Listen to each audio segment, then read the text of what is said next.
Notre invité du jour de Matin Première est le directeur de l'Académie des arts culinaires créoles, Fred Fortuné. Bonjour. Bonjour. Comment allez-vous, cher Ça ami? va, ça va. Un peu fatigué, mais ça va. Les petits plats dans les grands se préparent. Ça se prépare, tout à fait. Pour cette cérémonie donc des trophées de l'art culinaire créole qui se tiendra ce samedi 19 mai 2018 au Salon de l'Hôtel de Ville de Paris dans le 4e arrondissement. Oui. 4e édition d'ailleurs. Oui. Que fait avant tout, on va en parler dans le Oui. détail de l'intérêt et tout ça, mais que fait l'Académie justement des arts culinaires en dehors de ce rendez-vous annuel? Que faites-vous et dans quel but? Alors, le but général de l'Académie de l'art culinaire du monde créole, c'est de sauvegarder, de promotionner la gastronomie créole et les savoir-faire notamment. De quelle façon? Alors, nous avons une gastronomie qui est très riche, effectivement, qui est multiple également, et on se rend compte qu'elle est nous avons une culture très orale. Donc, nous sommes en train de mettre en place, de codifier cette gastronomie qui ne l'est pas en réalité. Vous l'écrivez en fait? Voilà, donc Ouais. nous mettons en place un conseil académique constitué de professionnels, de scientifiques, de chefs,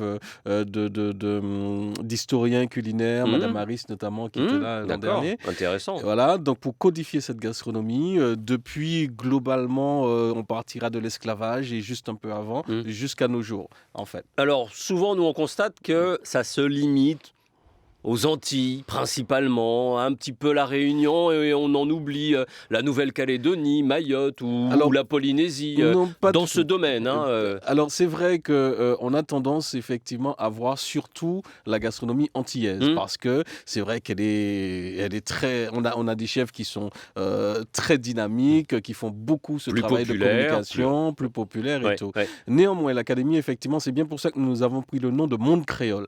Et dans le monde créole, nous intégrons effectivement, bien entendu, les Outre-mer. Donc, il y a l'Outre-mer français, mais pas que, puisque vous avez toute la Caraïbe également, qui est créole. Oui. Vous avez Mayotte, Madagascar, le Cap-Vert. Tout ça peut tout être ça. créole, Ah oui, est créole, est créole. à vos yeux. Ah, tout à fait. C'est un travail titanesque, C'est un parce travail, que dans ce milieu de l'histoire à aujourd'hui, recenser ce qu'a été et est aujourd'hui ces cuisines, c'est colossal. C'est colossal, c'est pour ça que nous nous appuyons justement sur des professionnels, parce que vraiment, et chacun de ces territoires a son histoire également. Donc c'est vrai que c'est colossal. Donc nous travaillons là-dessus avec l'Observatoire national des originaires d'outre-mer également, donc pour structurer un petit peu tout cela, et nous allons sortir, nous espérons très rapidement, nos travaux par rapport à ces Et choses. aujourd'hui, vous en êtes où? Depuis 4 ans, donc vous travaillez aussi là-dessus, mais pas que. Et vous en êtes où aujourd'hui? Alors, vos missionnaires, là, ont collecté... Alors, depuis 4 ans, effectivement, nous collectons, nous mettons en place les structures, nous mettons en place sur les territoires des délégués de l'Académie ou des ambassadeurs. En fait, nous sommes beaucoup plus dans l'installation véritablement de tout ce processus, y compris du processus technique, parce qu'il faut s'arrêter aussi sur un processus. Et nous travaillons là-dessus avec, donc, comme je disais, ces professionnels. Alors, sachant que nous sommes sur pratiquement tous les territoires, et c'est un petit peu difficile aussi malgré tout de réunir tout le monde, l'anglais étant la langue parlée avec tous ces gens. Donc nous devons aussi avoir des personnes qui s'expriment en anglais, ce qui n'est pas toujours évident, surtout dans les outre-mer français. On est un petit peu fâché avec l'anglais, mais c'est vrai que c'est tout un travail titanesque effectivement qui est en train de se mettre en place. D'accord. Alors actuellement, nous mettons en place ce processus. Nous avons déjà recueilli un certain nombre d'éléments, même des recettes, de très vieilles recettes également, ou l'origine de certaines recettes d'aujourd'hui. Voilà, le pourquoi en fait, pourquoi nous faisons cela, pourquoi nous mangeons comme ça, pourquoi nous avons ces différentes influences, puisque la gastronomie créole, c'est une succession d'influences multiples, dont les 4 grandes en réalité, qui sont le territoire, donc si c'est la Martinique, la Guadeloupe, la Guyane, vous avez ensuite l'Inde, vous avez l'Afrique et ensuite les Européens. Donc en fait, ce sont ces 4 origines. Comme les langues. Comme les langues, comme les musiques. Exactement. Sous influence. Exact. Pourquoi la cuisine? Pourquoi la gastronomie créole? Pourquoi s'être attaquer, on va dire, à ça? Alors, il y a deux raisons. La première, nous nous rendons tous compte qu'il y a assez souvent, régulièrement des foires culinaires, des concours Mhm, culinaires, mhm. et les Outre-mer sont systématiquement oubliés. On a l'impression que, bon, on ne les connaît pas, hein. Ouais. Et sachant que nous savons très bien que la gastronomie créole, quand même, fait partie intégrante de la gastronomie française, et les grands chefs étoilés français viennent piocher dans notre Aussi, aussi, j'imagine. voilà. Je rajoute pour vous aussi, hein, mais bon. Non, mais c'est vrai. Et ensuite, ces recettes qui nous appartiennent en réalité nous échappent parce qu'on a l'impression après que, ok, ils ont découvert autre chose Ouais, et ouais, puis ouais. ça leur appartient.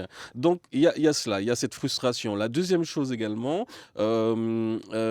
toujours par rapport à ces fois, nous nous sommes rendus compte que, alors c'est un concours de circonstances, hein, c'est plusieurs personnes, nous nous sommes rassemblés un jour et finalement nous avons le même sentiment. On prend le cas très rapidement, très très très vite des acras. Alors tout le monde fait des acras. Alors, Ouais. on voit partout acras antillais ou des acras. On donne à une espèce de pâte le nom d'acra. Et en réalité, ça ne ressemble à rien du tout. Ça n'a aucun goût Ouais. et ça dévalorise en Oui, du réalité. coup, c'est pour euh, c'est maintenir et Voilà, c'est authentifier authentifier, maintenir ces les recettes. traditions, voilà, c'est vraiment cela. Et à partir de là, quand on a commencé à mettre en marche la machine, on s'est rendu compte que nous n'étions pas les seuls à partager cet état de fait, les grands chefs, nos grands chefs également, et il fallait fédérer un petit peu tout cela. Le trophée des arts culinaires créoles, Ouais. c'est ce samedi 19 à l'Hôtel de Ville de Paris dans le 4e arrondissement, je le rappelle. Alors, vous avez changé l'organisation par rapport aux précédentes éditions, où Oui. là, c'était le grand concours, on va dire en live, hein, allons-y, on sortait Oui. les plats et on jugeait sur Oui. place. Aujourd'hui, vous faites un peu façon guide Michelin, hein. Oui, parce que, étant donné que nous sommes sur tous les territoires, c'est un petit peu compliqué.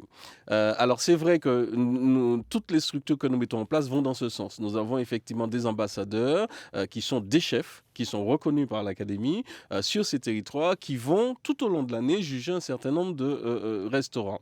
Nous avons également des délégués qui représentent l'Académie aussi sur des zones ou des territoires et qui vont faire tout ce travail. Alors, il y a deux aspects. Il y a ce premier travail qui est fait par les membres de l'Académie, Mhm. mais nous avons aussi beaucoup de chefs qui nous sont proposés par le grand public, tout simplement, sur les réseaux sociaux, qui nous appellent, qui nous disent: ah tiens, il y a tel restaurant à tel endroit, ce serait intéressant et tout. D'accord. Nous Et avons vous allez aussi- juger. Et nous allons juger, D'accord. effectivement. Nous avons aussi des retours touristiques, beaucoup de touristes également, après avoir fait un séjour là-bas ou dans des territoires, effectivement, ultramarins, qui reviennent vers nous et nous disent: ah, ça c'était super, D'accord. etc. Car Donc, vous ne voilà. jugez pas que les représentants de la cuisine créole de l'Hexagone, en Hexagone, Non.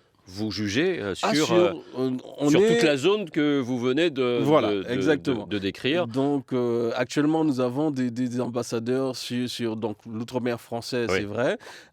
Donc, nous allons nommer sur cette prochaine édition des ambassadeurs pour la Nouvelle-Calédonie, pour le Pacifique, pour Tahiti, où nous n'avions pas encore de représentants sur place. Nous avons l'île Maurice également. Nous avons l'Inde, donc également. Le Cap-Vert. Voilà. Donc, au fur et à mesure, cela s'étoffe et nous avons des représentants partout. Donc avec, j'imagine, des secteurs, des catégories Oui. dans lesquelles on est ou pas. Tout à fait. C'est un peu ça? Nous avons 19 catégories en réalité. Maintenant, sur des trophées, sur cette édition, nous en aurons 14. Nous allons récompenser que 14.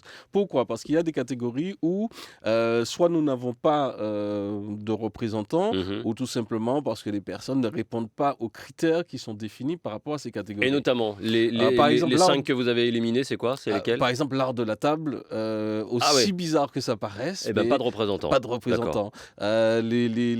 Tout ce qui est trophée cuisine moléculaire, etc., on en parle souvent. Oui. Mais chez nous, ce n'est pas Ouais. encore ça. On est plutôt dans le novateur, plutôt. Donc voilà. D'accord. Donc c'est un peu ça. Donc ce sont des Et catégories. les catégories qui- existantes, donc, parmi les 14, quelques-unes comme ça Alors nous avons les trophées cuisine traditionnelle, D'accord. cuisine novatrice, les trophées d'honneur, le trophée le chef créole de l'année, cuisiner, le blog culinaire, le mérite créole. Voilà. Oui, parce que vous êtes tant dans la cuisine que dans la promotion de cette cuisine. Tout à fait. Et notamment, un blog peut avoir aussi son importance à vos yeux. Voilà, tout à fait. Alors, il s'agit vraiment d'un blog qui donne en effet les recettes, certes, mais qui a un côté pédagogique également. Est-ce que la multiplicité de catégories, 14 ou 19, ça fait pas un peu tout le monde il est beau, tout le monde il est bon finalement, quoi? Non, parce que chacune des catégories, de toute façon, il y a des grilles spécifiques à chacune. Nous avons repris simplement les critères internationaux. Hein. Nous nous sommes basés là-dessus. Nous n'avons rien inventé. Hein. Simplement, nous partons de ces critères et nous les spécialisons en fonction, bien sûr, de nos spécificités. Savez-vous que la meilleure baguette de France est réunionnaise? Bravo. C'est un boulanger de Saint-Paul, tout juste âgé de 24 ans, donc, qui a remporté le concours national de la meilleure baguette traditionnelle française. Oui. Ce n'est pas celle qui est livrée à l'Élysée auprès d'Emmanuel Macron, c'est une autre, c'est celle de la tradition. Ça fait seulement 3 ans qu'il est boulanger, Laurent Ankatassamy. C'est le patron de cette boulangerie, le Maïdo. Il a été présélectionné parmi 21 candidats en demi-finale, 5 autres, et c'est lui qui a gagné. Nous avons son témoignage, écoutez-le. C'est beaucoup d'émotions parce que pendant le concours, au final, il y a eu pas mal de participants, pas mal de niveaux. C'était très complexe lors de la production, mais après, ça s'est bien passé. Du coup, je suis quand même pas mal fier de mon travail et un peu ému quand même parce que les gens ils y croyaient et j'ai vu que ça les a touchés. Le secret, c'est la bonne fermentation, une bonne farine et surtout beaucoup d'amour et vraiment le coup de main après pour faire quelque chose de bien. Bravo, c'est bien. Tout à fait. Ah oui. C'est les exemples types. Voilà. Mais l'outre-mer était très bien représenté sur cette session parce qu'il y avait la Guadeloupe également. Il y avait le concours du meilleur croissant également. Bon, là, on a un peu perdu, mais on n'était pas loin. On était dans le carré final. Qui juge alors?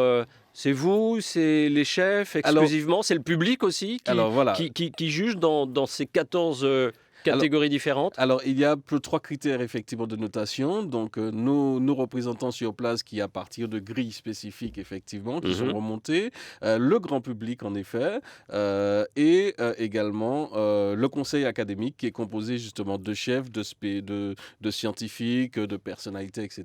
Et aussi le grand public, parce que malgré tout, le grand public aussi a son mot à dire. Le touriste lambda, le client lambda qui va dans le restaurant, voilà. Donc c'est ces catégories et ensuite le jury se réunit autour de ces différents critères pour pouvoir sélectionner. La cuisine créole, on va dire d'une façon générale, est-ce qu'elle a une vision internationale? Est-ce qu'elle a une visibilité internationale aussi? Alors bizarrement, nous nous sommes rendus compte qu'à partir du moment où nous avons commencé à faire toutes ces recherches, oui, nos chefs, on a des chefs créoles qui sont un peu partout dans le monde et qui ont une très bonne visibilité. Par exemple sur Dubaï, donc le jeune il sera là, il fait le voyage sur le Canada, sur les États-Unis, sur l'Australie, sur le Japon. Est-ce que pour autant, en dehors d'être créole, est-ce que pour autant, ils font une cuisine créole quand ils sont à Dubaï, au Canada et en Australie, c'est ça? Les trophées, c'est véritablement ça. Le chef, il est créole, certes, mais il fait de la cuisine créole. Oui. C'est véritablement cela, parce qu'il peut très bien, en effet, être créole et ne faire de la cuisine autre. Est-ce que Marcel Ravin fait, pour vous, à Monaco, dans la principauté, fait de la cuisine créole? Non, mais c'est vrai qu'à certains moments, il intègre, en effet, un certain nombre de produits, mais à la base, non. Est-ce que Babette de Rosière fait de la cuisine créole? Alors, Babette de Rosière, oui, elle fait de la cuisine créole revisitée. Hein, c'est surtout ça. C'est-à-dire qu'effectivement, on a définir ce qu'est justement la cuisine créole. C'est aussi tout ce travail. Même si votre spectre est assez large quand même. Assez large, voilà. Merci beaucoup, Fred Fortuné. Rendez-vous ce samedi. Alors, ça va se dérouler du coup pendant tout un dîner de gala, en gros. C'est comme ça que ça va se passer. C'est exactement ça. Et qui veut, qui peut se rendre et participer. Et puis, les résultats seront donnés à ce moment-là dans cette Académie des arts culinaires créoles et les trophées qui seront remis ce samedi à l'Hôtel de Ville de Paris dans le 4e arrondissement. C'est bien cela. Merci à vous d'être venus et j'espère à très bientôt pour le résultat de tous ces travaux que vous menez autour de la cuisine créole. Nous ne manquerons pas. À bientôt, au revoir. À bientôt. France.